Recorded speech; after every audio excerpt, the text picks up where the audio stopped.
Hey everyone, Chandler here, and this might be a bit late for a few of you because I know that a lot of you have already gone back to school just like I have. But I thought that it would be really helpful still anyway, just in case, to make a guide about how to come out as trans in school.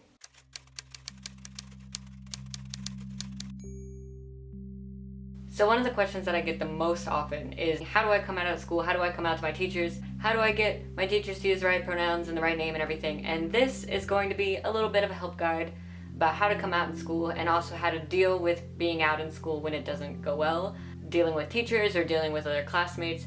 So the first thing that I want to cover is how to actually come out to your teachers. Now I know that a way that a lot of trans people that I've talked to, the way that they came out to their teachers was by writing a note. And I did this too, actually.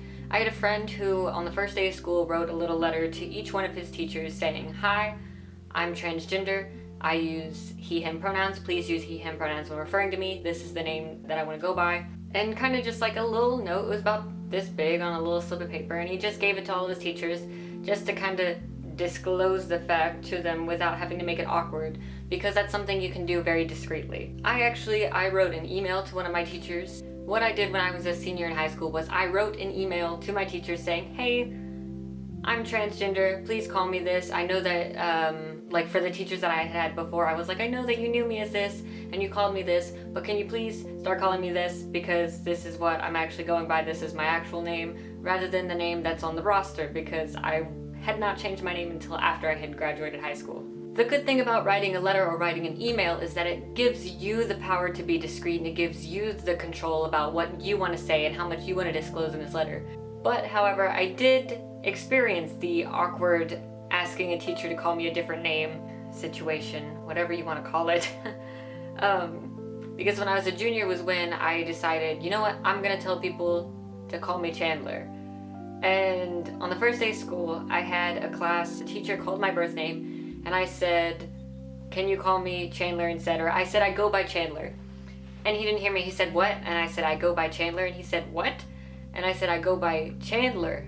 And he said, "Can you spell that?" And I said, Chandler. And I remember how absolutely awkward and uncomfortable I felt because I felt like I was being put on the spot and didn't have time to really plan. I was just like, this is something I want to do, here I go. Call me Chandler, please. But it doesn't always go well. And that's the second thing I want to talk about, how to deal with being out in school when it's hard. Now, I never really had any teachers that had a problem with calling me Chandler because I stated really early on, "Hey, call me this," but I did have a few students who wanted to cause me some grief about calling me Chandler. There were a few people that were just being spiteful and they knew me before by my birth name and didn't want to call me Chandler, and I responded a bit sassy, you could say. I remember this one kid kept calling me my birth name and asking me to sign this sheet of paper, and I went, every time she said my birth name, I went, "What?" And she would say, "Can you sign this?" And then keep using my birth name, and every time she said my birth name, I went, "What?" And she got so irritated that eventually she was just like, "Can you sign this please?" and didn't call me anything. And I was like, "Oh yeah, okay, sure, I can do that." But pretty much anytime anyone called me my birth name, I would give them a look. If you feel safe enough in a situation to do that, you can. It always catches them off guard.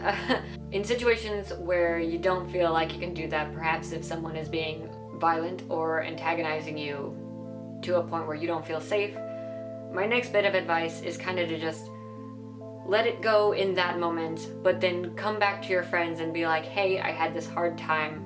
Can you please, like, use my name a lot?" So I know for me, whenever I was struggling with people calling me my birth name, I would go to my friends and say, "Hey, can you say my name a lot?" so that I could hear it more and feel better.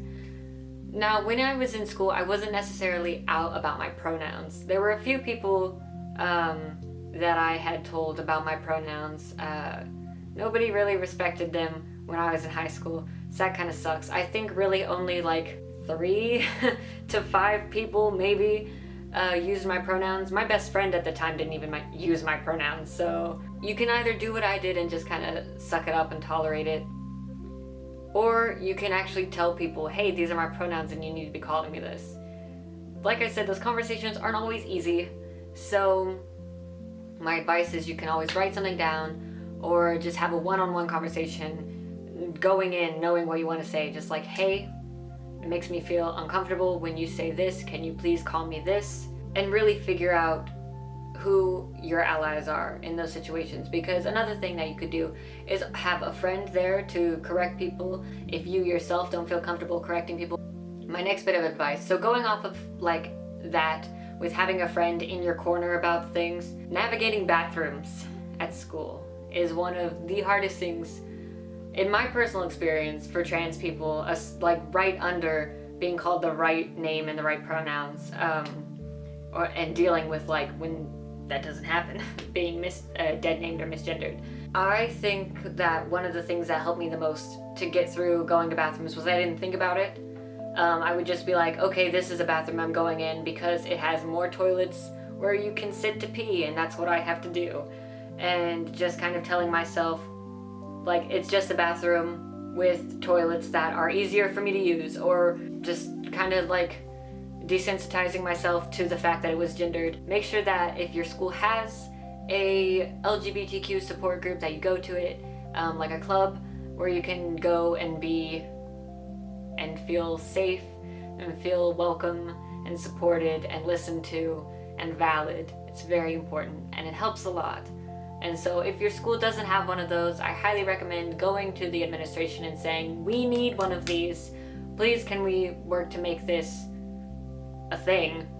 Having that club for me felt most days like a home away from home. When I didn't feel accepted at home, when I didn't feel accepted in other classes, it felt like the one place that I was me and that was okay, and the one place where I felt like I was actually being taken seriously about being trans, and that people actually cared enough to respect me and my pronouns. So if you like this video, if it helped you at all, I would love it if you would leave a like down below, or if you share it with some people that you think would need some help. I'll leave all my social media links down below. You can check them out. And I'm finally making videos again, I swear. I've been really busy because I got a full-time job and school now, so that's a lot. It's okay. And if you were out as a trans person in school, comment down below some things that helped you get through it, because it's hard. I'm not gonna lie, it can be exhausting. If you're a young trans kid going through school right now, just know it's okay. And there are people who support you. I support you. Your friends support you. There will be teachers that will support you. I know it doesn't feel like it, and it can feel really isolating, but we're here. And there are plenty of us that got through it, and you can get through it too.